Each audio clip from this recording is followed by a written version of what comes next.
Hi, Joe. Welcome to the podcast Beyond Small Talk. Thank you so much for joining me here today. Let's begin with a quick intro. So, just introduce yourself.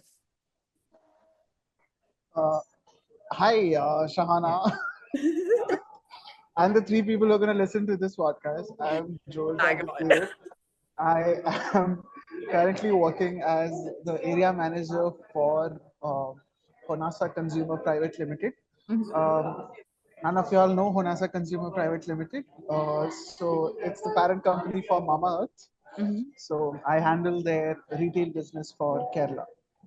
Got it. So that's who I am. Uh, I, that's what I currently am. So that's it. Immediately when you said it out loud, I just had a thought, probably not connected to the podcast, but it's just the fact that how most of us just tend to associate our whole identity with the profession we do. And then it's immediately, that's what we are, that what defines who we are. So yeah. That's what. So 10 a.m. to 5 p.m. I am what I said I am. Uh-huh. Before that, I am a connoisseur for sleep. Mhm. Take up different roles throughout the day. Fair. Okay. So we have a quick intro of you now, and clearly the reason that we are here today is so that we can learn more about you, your background, a bit of that. We will delve a little into it, and then eventually, obviously, we will talk about the elephant, the Honasa, and your experience with the company so far, and your your journey as an area manager in marketing and sales, and all of those elements that are probably very crucial for a business. Person or someone who's starting their own venture to probably know about, and that is the audience we're looking at, and that's who we're trying to address. So we will not use fancy jargons. Even if you are, just make sure you just tell us what it is, so that our audience and including myself knows what it is. Okay, cool. So moving on from there, so you have finished your post graduation, you have done an MBA, right? I did my MBA from Christ University. Mm-hmm. Like almost all MBA aspirants, I was definitely up there, but I was definitely down here. So, Well, so yeah. So it was a lot of decisions. yeah. I could have waited again and appeared for my cat because 83 percentile to 99 percentile, it just takes a bit more hard work. Yeah. I will admit that. But for me, it was just a decision like I gotta get done with this stuff. And familiar college, I did my undergrad from the same university. So it was a lot of familiarity that drove my decision to complete my undergrad. Masters, MBA from the same college slash university. So it was overall a great experience. So I did my MBA in marketing from, well, yes, and it really helped me understand a lot about business. Like, say, a business school or an MBA is supposed to not get you a job. It is Mm-hmm. supposed to teach you things, how the Okay. world works in the general sense I'm of it. gonna pick your brain on that statement again later on. Go on. Done. So it teaches you a lot of things about how the world works in the general sense of it, and also about how a business in itself works, Okay. and how you as a business person or an individual who's into the business realm should think, act, react, perform, etc. So I think that all of that, looking at the degree or the masters in a different realm helped me a lot in shaping my journey ahead. Mm-hmm. I think it's been a year since I completed my MBA, Mm-hmm. and I have a work ex of a year before that. So altogether, I think, yeah, it has worked out well in making me who I am right now. Yeah. Interesting. So just like to add a little bit on there, right? So I have also completed my master's, but when you said you consider MBA to be a program which gives you the world view, which helps you understand how a business works, do you really think in these times there is so much of relevance to doing a post-graduation degree when you actually can go out there, do, fail, learn from it, right? For example, if you are doing an MBA in marketing and then You could have probably, on the side started a small business and actually done marketing and tested and trialed things out. Do you think we have come to a phase in the world where these educational institutions have become redundant? So it's a interesting point because it's this fallacy in economy. Like there has to be employees in certain realm, there has to be service providers in certain realm, there has to be performers who enable these guys to perform. Yeah. So at each strata, there should be certain amount of individuals who are contributing in that strata, so that the other strata stands on top of it, and in turn builds it at the bottom. So it's a circular thing all in itself. So I think there are ways in which people can learn. Yes, even in MBA, we don't dwell completely on classroom learning. You have Mm-hmm. to go out, meet people, do something called a OST, which is a organization structure training, which Mm-hmm. was part of the course I was of. Certain other business schools and B schools have their own kind of thing. Mm-hmm. Active internships, 3 months, 6 months. Certain colleges have a complete year dedicated to internship. So I think real world learning is as much as a part of academics. But you're also right. I know several individuals who have never done their graduation. Mm-hmm. Yeah, they start off with a business, learn from there, and a degree. Maybe they just want a paper to certify that, oh, I have a qualification, but I am way overqualified in terms of the things I know. So I think both realms exist. So education as a means to explore the real world learning is just a means that exists. There's no absolute necessity. For me, I thought that I don't want to take a risk. It's your risk appetite at the end of it. Makes Like, sense. are you willing to take that risk at 18 years or 17 years or 16 years or even at 24 to start off somewhere, learn, relearn, unlearn, and then again set your path? Or you learn first. It doesn't make it easier. An MBA doesn't make it easier. An entrepreneurship doesn't make it easier. Correct. It's just what you learn at what point in your life and how strong you are to not let the bad take away from the good. So I Got think that's about it. Since you did mention that you did in marketing, I was curious what was your thesis on?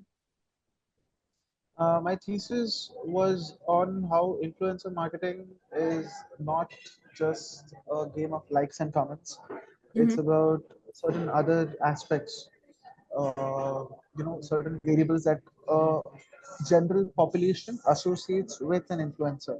So Okay. for me, it was the traits associated with fitness influencers in driving purchase decisions.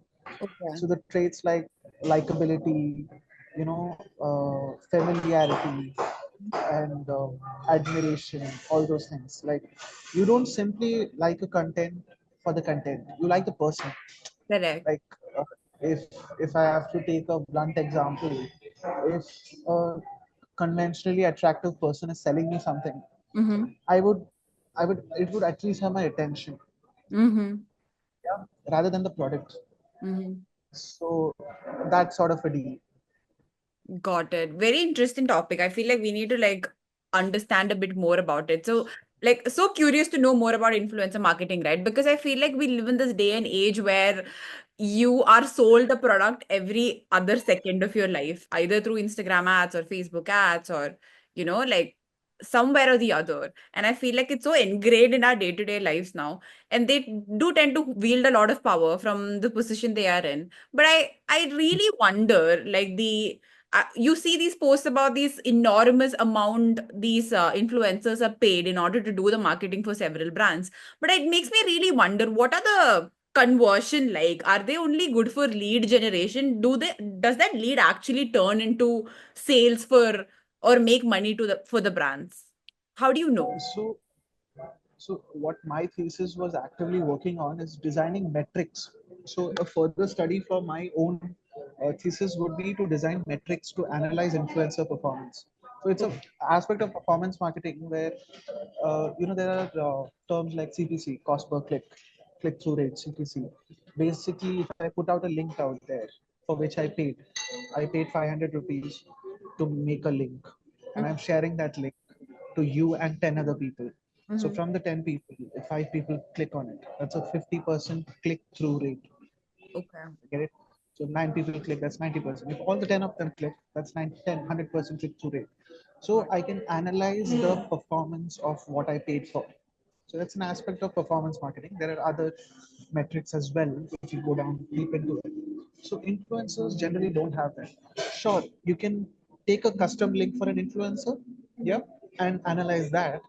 But the content itself has no dependability. Like so an extension from my research would be: would a picture content generate more interaction? Would a reel generate more interaction?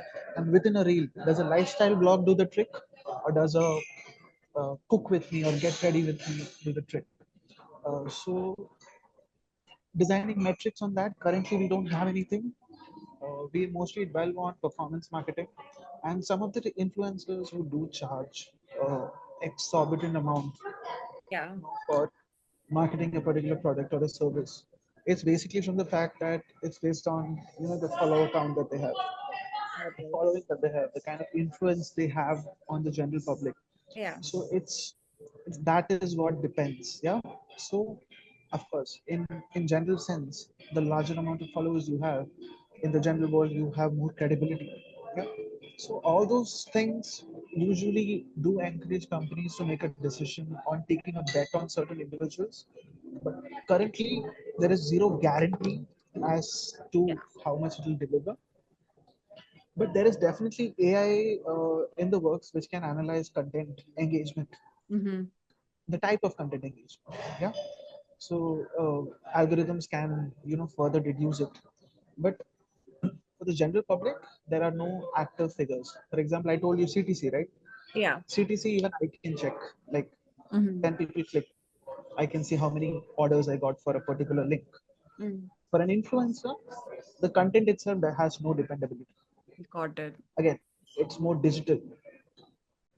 Interesting. And I feel like these days, there is also this massive focus on micro influencers. Like people somehow feels that micro influencers tend to be more genuine and they're not the products of capitalistic brands out there who will get easily sold out on just a huge amount offered to them. Is that true, or is that just a generic notion that people have? Because I feel like brands are focusing lately, especially homegrown and small businesses.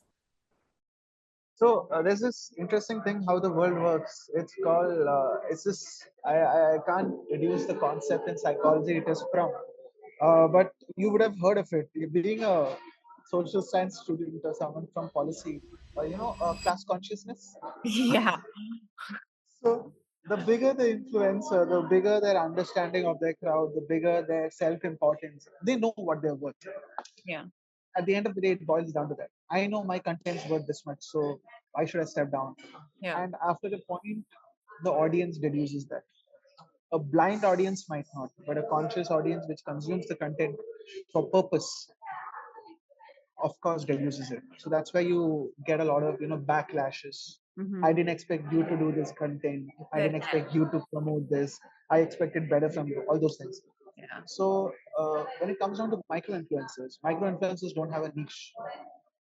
Micro influencers mostly dwell on multiple types of content. So Mm. early on, their audience knows, oh, today you're making this. Oh, today you're making this. Oh, I see that you also do this. I don't mind because I don't have a preconceived notion about you. About You you. weren't doing content for 2 years, which was particular. Now you're doing something else. Like you've been doing this, that, and all that. I'm fine with that. My mind is wired to view you in multiple aspects. So Correct. that's one aspect of micro influencers, not getting so many backlashes, and they are more adaptable. Like you'll see a lot of lifestyle influencers today. They are doing a lot of self hygiene, intimate products. Yeah, which is not appealing to the general mass public, but Mm-hmm. there's a niche public for it.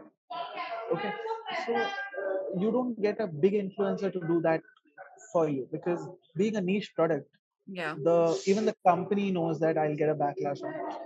Yeah, Correct. something similar happened with Ranveer Singh, I think a year or two ago. Yeah. because he's a big ass influencer. Yeah, being an actor and influencer kind of same realm, but pardon my language. So yeah, he's a big influencer. So he got some backlash for promoting a niche product. But if I take a small guy or a small gal and she does the same thing, they won't get much of a backlash. It's Yeah, easier to manage that backlash for the influencer and for the brand. correct. So, and next part comes in where you incentivize your general public, your consumer, to create content for you. So, I think Drake did something very recently. Drake did not let any of the big influencer promote his recent one of his recent songs. Mm-hmm. He just went on his story and told that every person who listens to the songs and makes a reel on it, for every 1,000 views will get 25 cents. He Oh, incentivized his audience to make money. wow. So imagine 5 million, 100 million, 500 million people streaming your music. Yeah, From that 500 million, even if 10% make a reel yeah, and all 10% of them get 1,000 views, yeah, it's a chain reaction. That's how virality works. correct. 25 cents on 1,000 views. Suppose someone gets 4,000 views, I pay them $1. I can lose $1 for the millions I make. Yeah. So that's how micro influencing has kind of gotten. So from even from 1,000 followers, I with a 500 follower can make a user generated content, and Mm-hmm. that's what influencers have influencing or influencer marketing has gotten down to. Yeah, UGC is currently the trend, user generated content. correct. So even in my company, we Think do more this about where it. customers, yeah. So customers who come in for us, we will always ask them, ma'am, do share your experience. Mm-hmm. So a review, we convert that review into a Mm-hmm. post into a story into a reel. If a customer can do that naturally, Mm-hmm. I don't have to pay a damn influencer Mm-hmm. because someone's buying product from me for the experience they are getting, for the value they are getting, for the results they are getting. They are creating an opinion. Like, oh, this worked for me. Yeah, and I'm going to tell you in the form of a reel. I'm going to tell you in the form of a story, and I'm not just going to put a Google review about it. So user generated content is what will drive growth for a lot of the brands that are yet to come out, Mm-hmm. because that's what people want. And if you see that Zudio does the same thing. Like, you can take a picture of the Zudio outfit, Mm-hmm. send it to Zudio, they will put it up in one of their hoardings in their Oh yeah, stores. yeah, yeah. I've seen that. Yeah, you don't see Alaya F or Kalki Coachland. They do that for Max. If you've seen Max outlets, Alaya F and Kalki Coachland have their cutouts and board outs kept because they're the brand promoters. Mm-hmm. One in a different age group, one in a younger age group. Yeah. But Zudio doesn't have that. Zudio has zero brand ambassadors. Its users are its brand ambassadors. Correct. I think the whole There's no model incentive. of studio works that way, right? Where it's more accessible. It's for the people, it's although I feel like Zudio kind of have the same model as the nano cars used to have. It's cheaper, but I just don't think it have had the same ripples in the market. So I feel it worked differently yep. for So Tata. one thing Tata fumbled with Nano is telling that it's the cheapest product. Anybody who buys a cheap product doesn't want to identify themselves with the cheap product. Uh, Suppose I'm wearing a T-shirt which costs only 299 But how did bucks. the same mentality did not carry forward to Zudio? Because everyone who buys Zudio knows it's cheap. But it's just the fact that the fast fashion and the trendy styles are just in stock all the time. So it's That's accessible. what. So with Nano, the size of the car kind of communicated that it's a less cost car. And I gave it But the same away. thing doesn't translate with fashion. When Correct. fashion can be replicated in terms of looks, to make it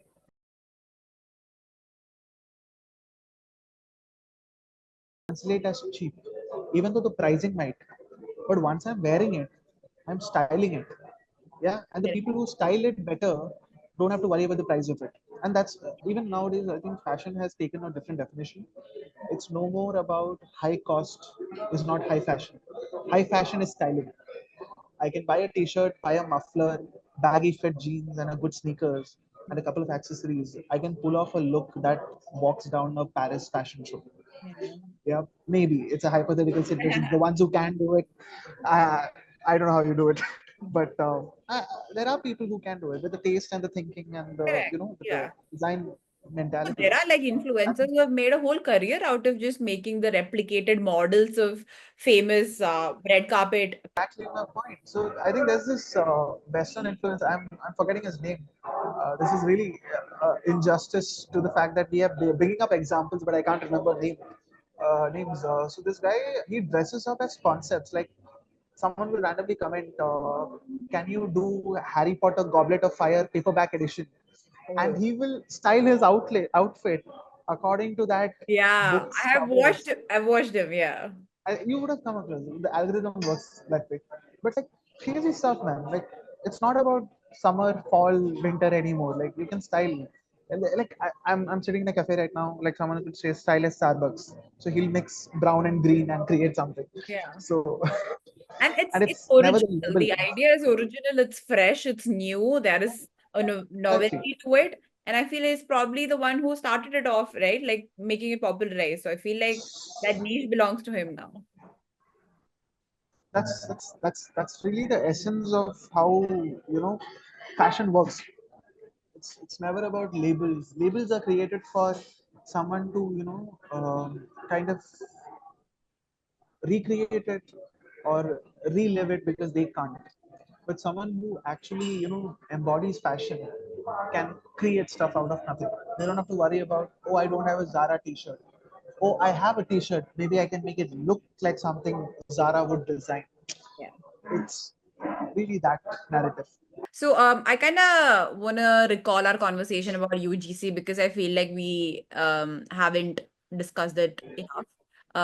For people who might be watching, I feel like UGC, when you say it is content generated by users for the brands, but there are also active UGC influencers who are paid by the brands to create content. So it's not so organic as it it is made to look, right?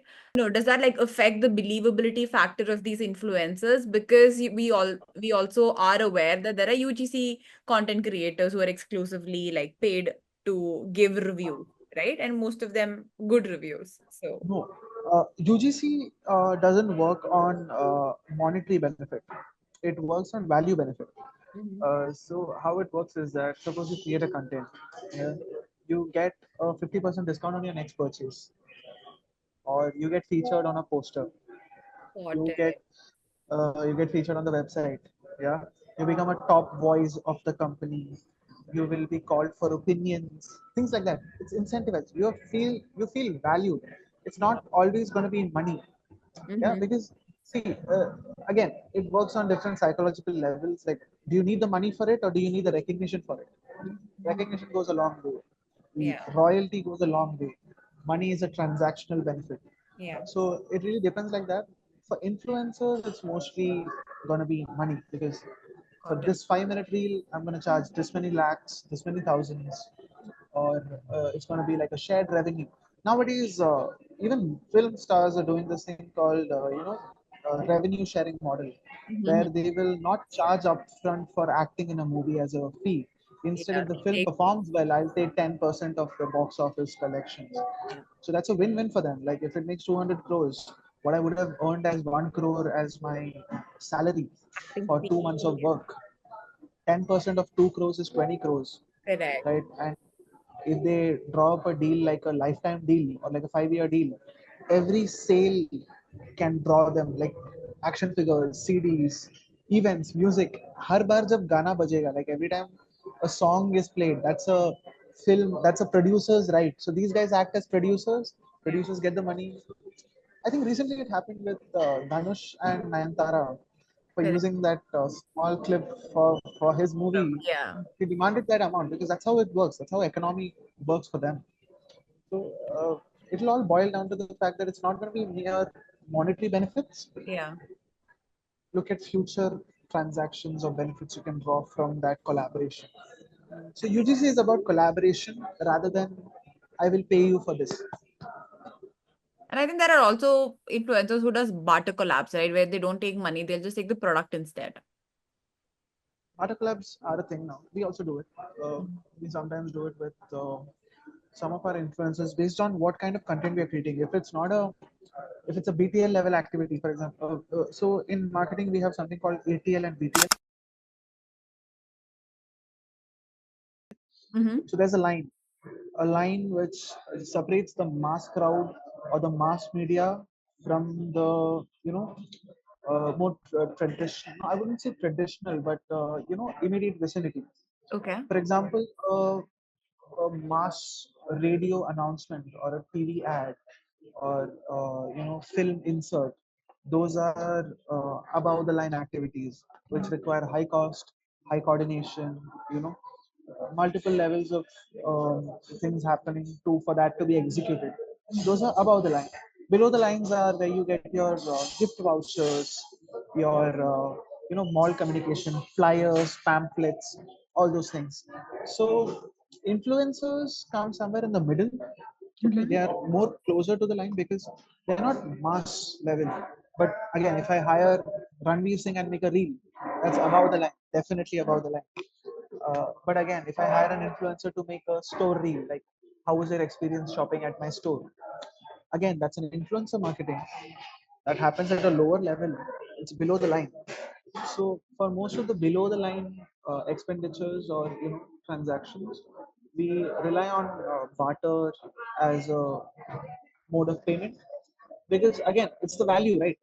If I'm giving away 2,000 rupees worth of products, it's equal to giving away 2,000 rupees. So yeah.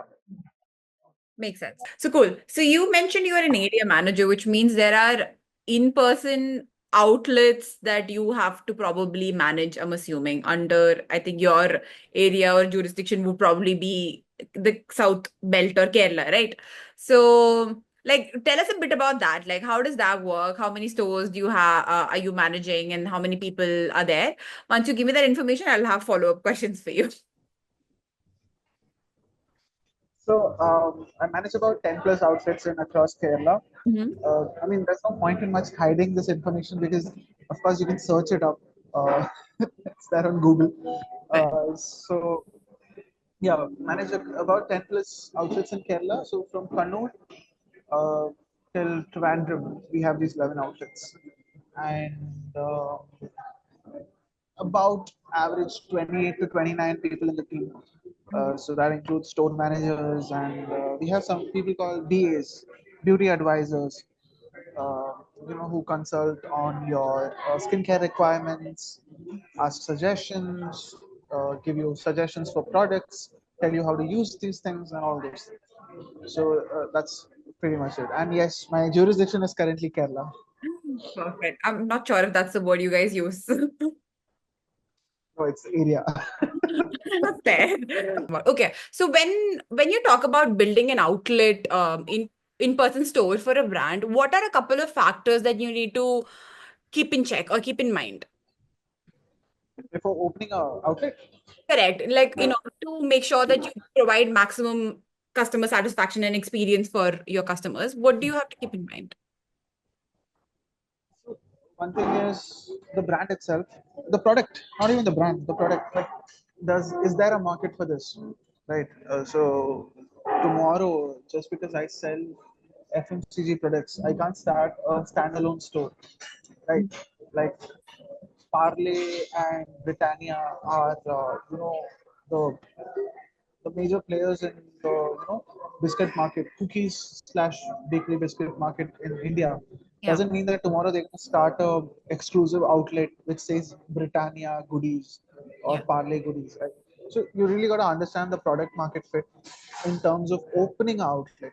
The product market fit is I think I would have used the word out of context. Product market fit is a totally different thing. So the product doesn't fit the definition of having a exclusive retail outlet, right? So retail outlets are more about experiences, Mm-hmm. yeah, right? Like I can eat a biscuit anywhere. Like, why do I have to go to an exclusive outlet? What offering am I giving beyond what can be directly taken off the shelf? Got That it. is the value proposition that the retail business or the physical outlet has to give, right? So a lot of the companies, for example, let's take uh, jewelry. Mm-hmm. Jewelry as an online business sounds appealing. Bluestone is trying to do it. Jiva is trying to do it. But jewelry as an experience is trust in jewelry is always built in physical aspect. So you Correct. have to be in the store.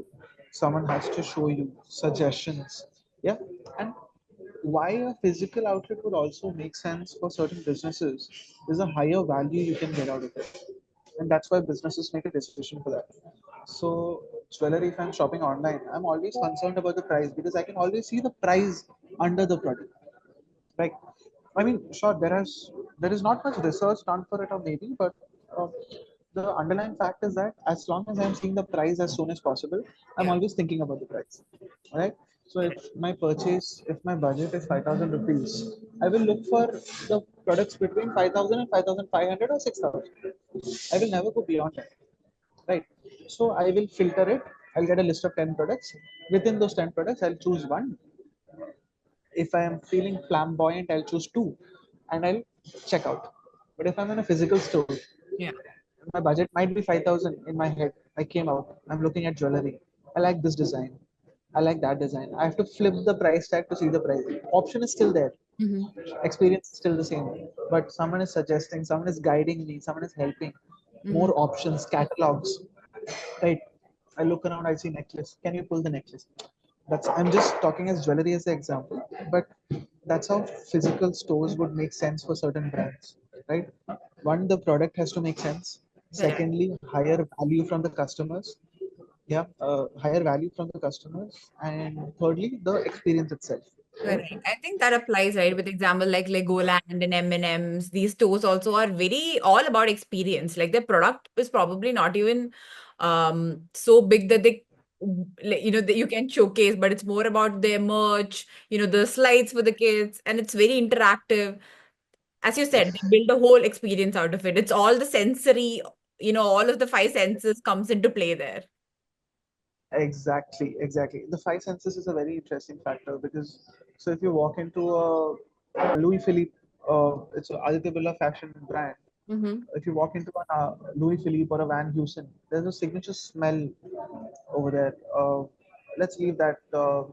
If you walk into a Nexus, if you Uh-huh. go to Nexus Koramangala, you'll Yeah. get a small fruity smell if you observe, Uh-huh. and you get the same smell across all Nexuses. Oh, Nexus Shantiniketan, Nexus Whitefield, Vega City is also going to be a Nexus soon. So all the Nexus malls have a same fruity smell. So again, that's conditioning the customer to identify the brand with that smell. Yeah, that's one aspect of retail. Physically, digitally, you can't get that. Yeah, yeah, true, true. physically, you can get that. Sounds. Yeah, you walk into a mall, the kind of music it plays. Music. Yeah, Yeah.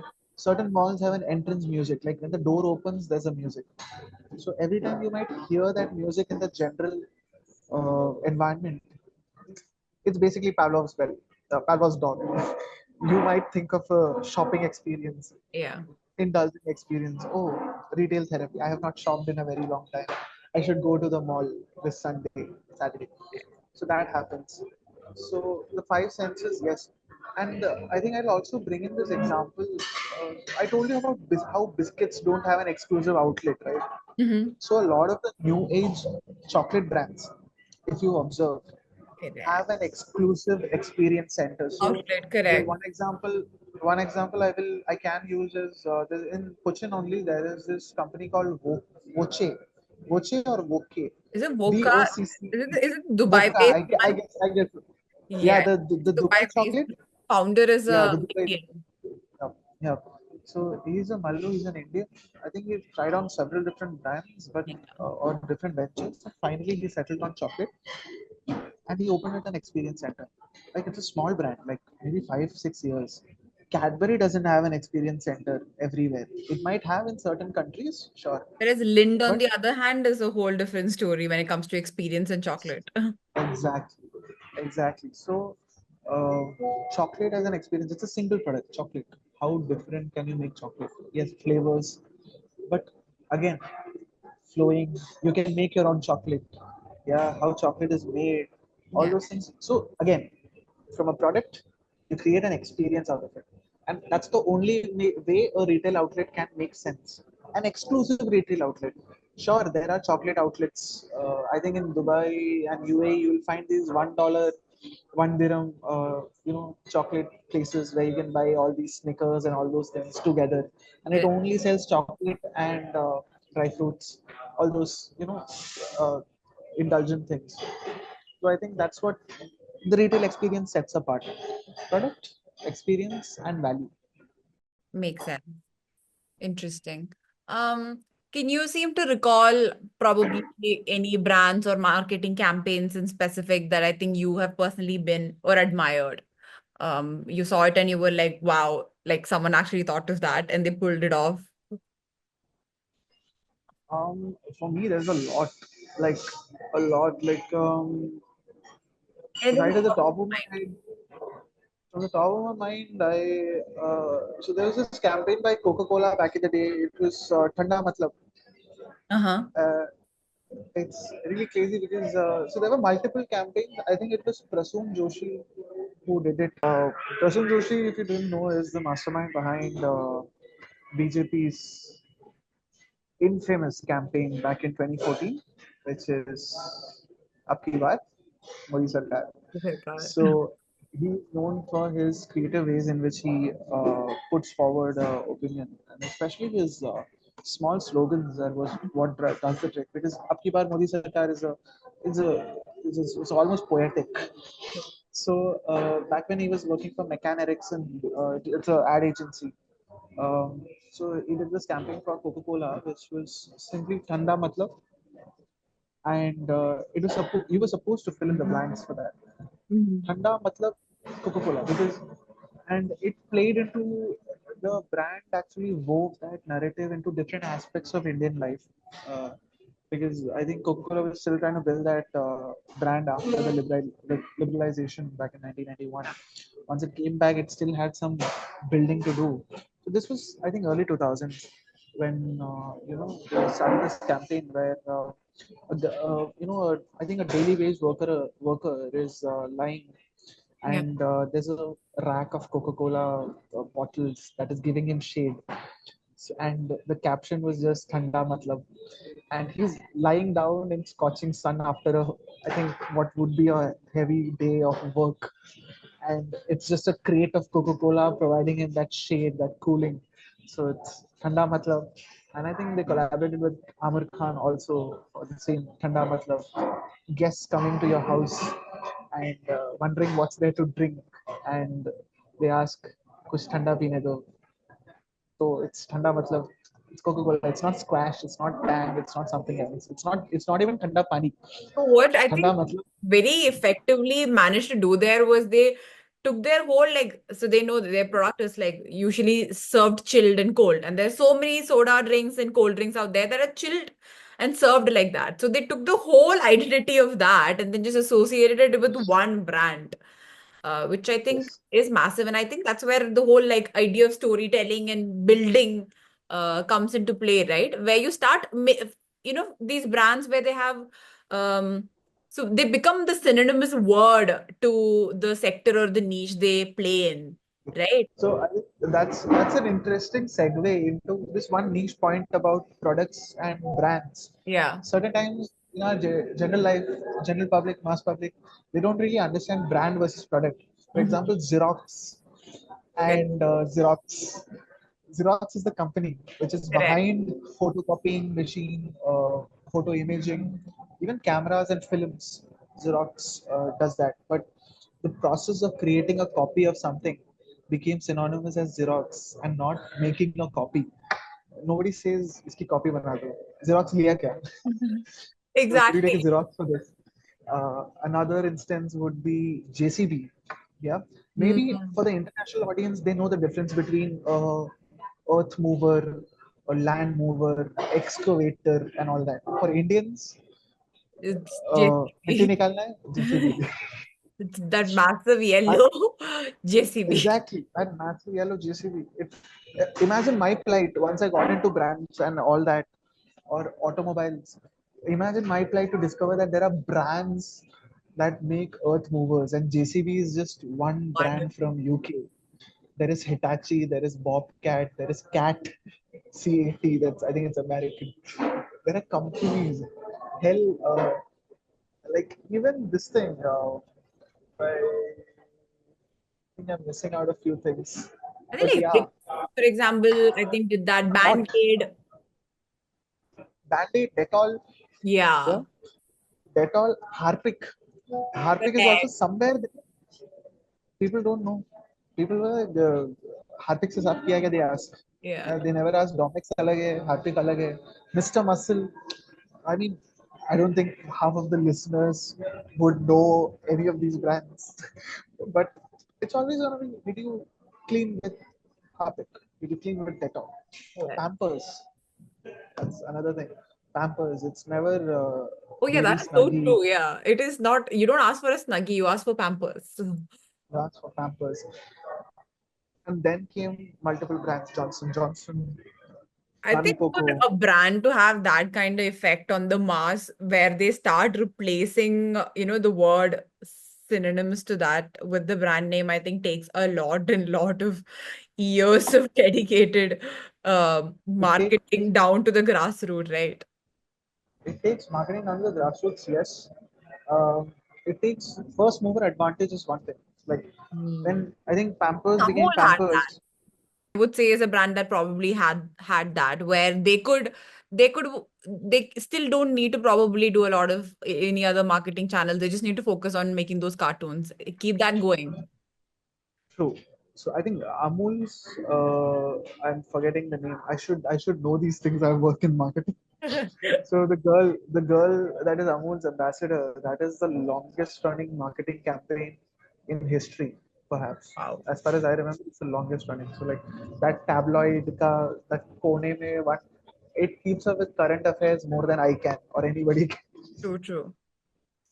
So yeah, And the fact that a it's brand doesn't refrain from making even political or any controversial comments like that, where they do take a stance or they do make a comment, in itself is, you know, so quite I think different to brands after out there today. yeah, after a point, brands can do that Mhm. without drawing into Worrying much about backlash. impacting the sales. Because what is it? It's a daily commodity that Hmm. anybody has to consume. If I say I won't consume Amul, खाना पीना बंद हो जाएगा. Like I might not have food coming to my house because Amul दूध is the only दूध I might have. How do you boycott such staple I things? think It if is you also have a monopoly like that, then yeah, you can wield that kind of power to make a statement. yeah. Amul has a monopoly in the Western India Mhm. uh, and Northern India. I wouldn't say so much in the Southern Out. province We all have because our own of the state diary brands as well, right? yes, yes. Kerala have Bubble, like Milma, Amul. Karnataka have Nandini. Yes. So I think that's why Amul doesn't have a lot of that kind of an influence, Hmm. but still, it's considerable. Even Good Life by this thing. I'm sitting in a Starbucks right now in Kerala. I can see them using a Tetra pack of Good Life. We use Good Life at our house, so that's the kind. Exactly the Yeah. point. Exactly the point. So I think Milma as a brand could not do that. It couldn't delve into the kind of you know the commodification it couldn't do. Like Mhm. Milma as a brand, sure it exists, but do I see Tetra packs? Do I see a lassi bottle? Do I Mhm. see a milk made carton from Milma? No, I see from Amul. I see from Nestle. Nestle makes creamers, Yeah. carton milks, formulas. Even Amul and Nestle make baby formula, milk powder, so, different forms of the same commodity, cheese, paneer. I don't see Milma's products. So, there is the kind of rampant usage that you get from other brands. I think Milma doesn't have that. That makes sense. Cool. So I wanted to talk a little bit about your experience with retail stores where I think I wanted to know a couple of like, do you have any fun anecdotes to share with us of challenges or incidents where you have had memorable interactions? with people? So, so many. So, any business, they tell you someone who knows the customer can start anything they want, can do anything they want, because that's what you want, right? Yeah. A customer facing business requires a customer facing role, requires a person who knows the customers, requires someone who understands the customers. If I don't know what my target audience wants, why do I exist? What am I trying to do? Like, what do I achieve? There are multiple questions you can ask yourself, and you'll never have an answer because you don't know the customer, right? So I'm not saying that I've done such a great thing in the last 1 year. I I love the interactions I've had. There's plenty more for me to learn, but I love the interactions I've had. So one thing off the bat, I like this joke. So I work in skincare, uh, and God help me if I get a pimple. I have one right now, and first question I get is always, "Do you use?" Yeah. And Interesting. and you always have to say yes, because how would you lie like that? Yeah. And to some extent, I do use. I'm not gonna lie. I do use different brands. We have 6 brands, so I use one of those brands. I just don't tell them which one. Which Do you one? use? I say yes. So another thing, I think once, so in my initial part of my training, I had to completely be on the ground. So it wasn't a area role; it was just a store. So you had to learn from scratch. So interacting with customers on a daily, noting down 10, 50 interactions, Yeah. calling customers, Mhm. understanding their pain points, why they purchase, why did they not purchase, did you like the discount, all those things. I think once a lady and her mother, yeah, mother and daughter walked in to the store, and they asked me, I need something for hair fall. So of course, I suggested what the product that we have, and she said, and she was a Malu. Okay, so of course it makes the job easier for me, right, to interact in multiple languages. So I said, yes, ma'am, it'll work. It'll work. So do you use? And confidently I said yes. And she just looked to my head and went, "Look at me, like I didn't see anything." It's my fault because I had gotten a very low fade cut where my scalp was visible. Wow. So I feel like you constantly have to be the ambassador for the product you're selling. It's a lot of Yeah, pressure. so in beauty and cosmetics, visually you have to play the part. You have to be, I wouldn't say conventionally attractive, presentable is the word we would use. Yeah. You can't have shabby hair, shabby clothes. Like, suppose you walk into a Mac or a Nika, yeah? Mm-hmm. You walk into a Nika, do you see a single person without makeup? You probably You won't. don't. Yeah. You probably don't. One of the You perks of walk the in, job. yes, you walk into a Calvin Klein or a high fashion store. The staff over there will at least be wearing something that is similarly fashioned to what they're selling. Correct, It's correct, the whole. They don't have to be conventionally attractive, but some aspect of whatever they are working for or whoever they are working for has to be emulated, correct. right? So, in the beauty and cosmetic industry, we might not hire a supermodel to sell impractical, Yeah. but can the product make it look like you can do what the supermodel can do in terms of looks? Mm-hmm, mm-hmm, Yeah, yeah. What's a Maybelline? Maybelline New York lives on the fact that it is used by supermodels. mm-hmm. Ram Fox they wear that, yeah, or any other higher end fashion cosmetic brand, they wear it, and their idea is this supermodel wears it, yeah. Kylie Cosmetics, what's the what's the whole fact about it? USP Supermodel is wears it. yeah. Kendall, yes. So the person who is actually pushing it should have some aspect related to it. And that's why a So lot of, I think, like personal branding of the founders and influencers starting new brands has become more relevant now is probably because people have started seeing the whole, the idea being associated with one person, the process taking birth, and the whole background scenes. And I think that somehow makes it more familiar to people, which makes them wanna, I think, purchase it. So I wouldn't say you associate with the person.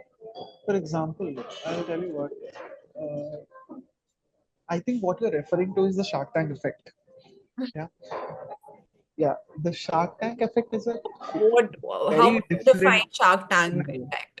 Go for it. So you've seen Shark Tank India Yeah. or Shark Tank in general. Yes, I have. So how the Shark Tank effect works is, you know the brand, you don't know the face behind it.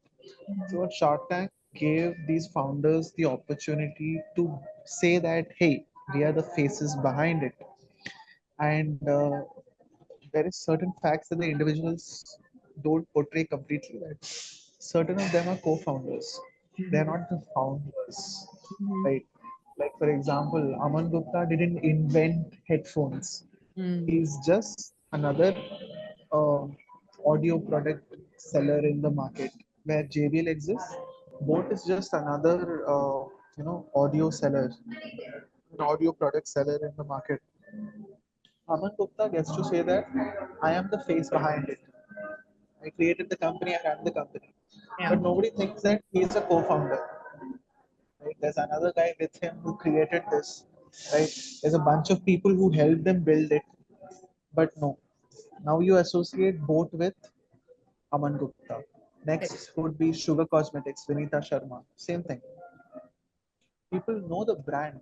They didn't know the person behind it. But once Shark Tank came into play, they're like, oh, these brands have people behind it. But at the end of the day, they're not celebrities in convention. Like they're not artists. It's not different. They're just rich.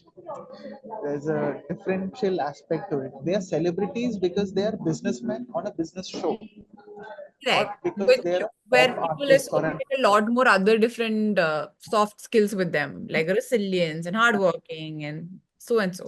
You look up to those aspects and not the mere fact that, oh, I'm on TV.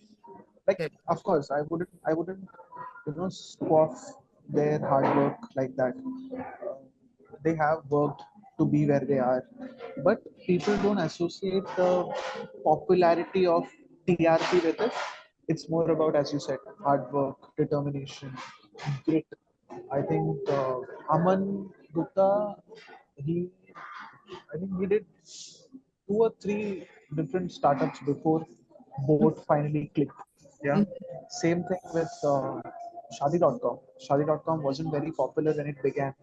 It picked up after 2 or 3 years. Correct. Ashmir Grover, Vinita Sharma did multiple startups before. Did Sugar. Yeah. So yeah, that's at the end of the day, that's what people might look up to. But the Exactly. virality of the founder and the business comes in from Shark Tank. Got it. That's like the origin of Otherwise, this all. yes, because otherwise, did you think Ambani is a popular pop figure? No, that's a No. legacy But if brand. I It is. yes, but if I put Ambani on a show where he's judging something, you would associate some kind of virality with it because it is made to portray like that, right? It's supposed to be cinematic, Mm. comedic, controversial. A lot of Shark Tank was But then also, controversial. I feel the whole idea of putting a face behind man humanize the whole process a bit.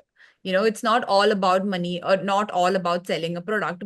There are people working their asses off behind it, and you get a glimpse to see that. And then somehow that tends to connect you better with the brand and the person, and that really helps. So that is a perfect segue into the whole influencer brand. Mm. A lot of influencer brands have come up. Kusha Correct. Kapila is one of the Shakapila. most recent examples. And I think there's The if you fitness peck into influencer, the influencers, yeah. Sahil Khan, With the there's a protein bunch of names powders out in there. share. Protein powder, Flying Beast, Mr. yeah, a Beast, bunch of names. Feastables, Yeah, Prime Mr. and Beast, Login Paul, all of them, right? all of that. So once you have the popularity, So I'll tell you what, a lot of these actors, politicians, everybody, they are investors in some places. Correct. Because see, that's how streams of money are built. They're not salaried. They are more, if you think about it, they are self-employed at after some point. They have to start a business to sustain because you can't act till you're 90, Correct. right? You can't be a politician till you're 90. Even if you are, there's a limitation to how much money you can earn, right? For example, I'm not a Tom Cruise. Not everybody's a Tom Cruise who will get paid for like 5 million for jumping off a plane. Mhm. Yeah, I'm underplaying the figures by the way. So yeah, so at some point you, since not everybody is the same person, you have to differentiate your sources of income, right? So it boils down to that, and influencers understood the assignment. If I have to be crass in my language and very Gen Z, they understood the assignment. They knew that they had the followers, they had the hype, they had the market. Correct. All they needed was to understand the product, introduce the product to the existing market that they have. So at least the 2 million followers I have a genuine curious crowd. Makes I sense. can't generate curiosity among 120 million Indians, but the 2 million followers I have who religiously follow me, I can generate some amount of curiosity for something I'm building. Makes That's enough. From that 2 million, I apply different aspects performance marketing, UGC, Yeah. spread that. Last questions I wanted to ask you was, in your personal opinion, having seen a lot of new brands popping up left and right around us, and I feel it's one of the good things that the fact that it's the idea of building something is not so inaccessible anymore in today's time.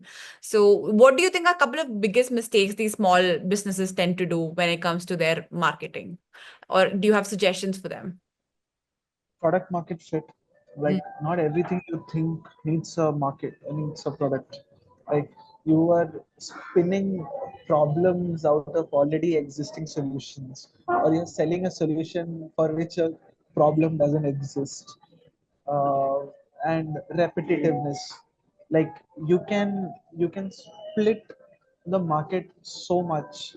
Like see, there's a big pie, you can have a piece of the pie. That's how business works, that's how the world works, right? Like there's an Uber, there's a Ola, there's a Rapido in the Yeah. same city, where there is also a Blue Smart. Not anymore. Yeah, that is a There's whole also a Blue different Smart. podcast. Yeah.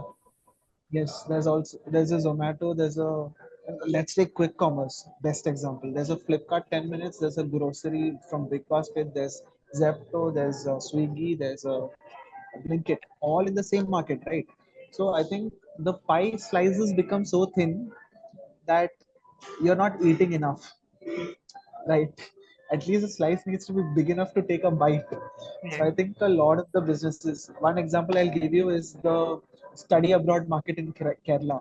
Oh yeah. Everybody's talking. So saturated. It's, I don't think people are understanding the saturation, both in terms of talent that is required to start it, uh, customers that are there. I think there's only so many people you can send out. No, like Yeah. you can't go and fish for customers in nursery. You have to wait for them to qualify 12th to apply. Yeah. So, like that is also there. So I think stretching your margins too thin. Mm, All these. that makes sense. Okay. Cool. So one last question I had for you, and then we wrap up our podcast here, is that do you have aspirations of starting your own venture? If so, what are you looking at? Like, what are your future plans for yourself? Because I feel like you're still Uh, early on in your career, so there is no point in asking you to look back. So let's look ahead. nice way to put it. I like that. I'm going to take that. So I think yes, I do definitely want to start something. I want to build something with someone. If I have an idea, I want to build it on my own with Mhm. someone. And someone has an idea, I would love to collaborate and build. So I think my Perfect. skills and my set of skills and my understanding lies in multifold. I don't have to be a idea starter Mhm. necessarily. No one has to be an idea starter. You can be an executor and find yourself in a co-founder position. Say that yes, I found this, I built this. Yeah. A lot of people think that I have to think of something extremely new, Correct. Unique. niche, out of the line, and that's why a lot of Possible. people question that capability, right? Like That's what you have to find your niche. Can you build something for someone else? Mm-hmm. Well and good. Can you build something on your own from scratch? Well and good. I think for me, I can do both. The second part, I have to come across something, really good that can, I want to really do something in the sustainable aspect, Mm-hmm. but also consumer focused. Got it. So both these Like realms appeal a FMCG lot. would be it. Yes, something in that realm. So yeah, let's see whatever comes. Tomorrow's another day. Yes. No, good luck with all of the aspirations you have. And thank you so much again for joining me and sharing all of the wisdoms and Thank you for valuing my 2 cents. no. So here we believe everyone have value addition to do. So it does not matter. You don't have to be an expert to have an opinion on things, do you? So